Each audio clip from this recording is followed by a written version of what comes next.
We are reminded that religious traditions and tolerance can provide lessons in finding common ground.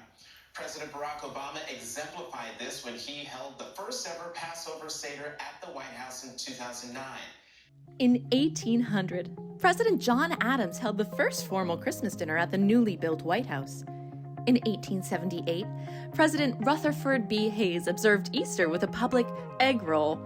But it wasn't until 2009 that a U.S. president officially celebrated Passover. This is the story of how it happened.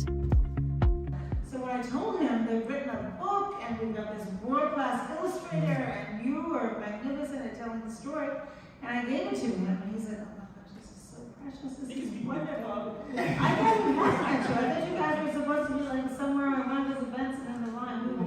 We will make this happen. Jewish people worldwide will celebrate the first night of Passover. Next year, in the White House, Barack Obama's first presidential Seder is a new Passover children's book by award-winning author Richard Michelson and Caldecott honor-winning illustrator E.B. Lewis. The picture book introduces readers to the true story of how a small Passover Seder dinner on the 2008 presidential campaign trail inspired then-Senator Barack Obama to bring this meaningful tradition into the White House for the first time.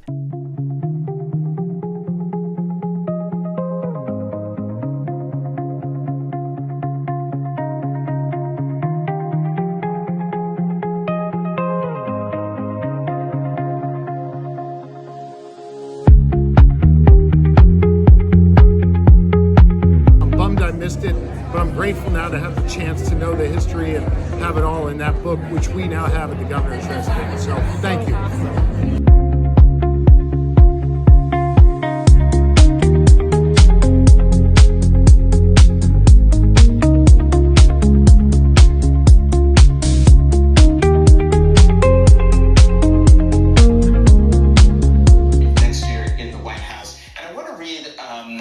What's here in the very last page where it says more about Passover. And it says, according to the Haggadah, we should try to imagine ourselves as if we were the ones wandering through the desert, frightened and not knowing where we were headed. There are many refugees in that situation today. We repeat the story each year because it is never finished. You too are a part of it, and each of us has a responsibility to make the world a better place where no one is enslaved and everyone has enough to eat. Learn more and order your signed copy at richardmichelson.com.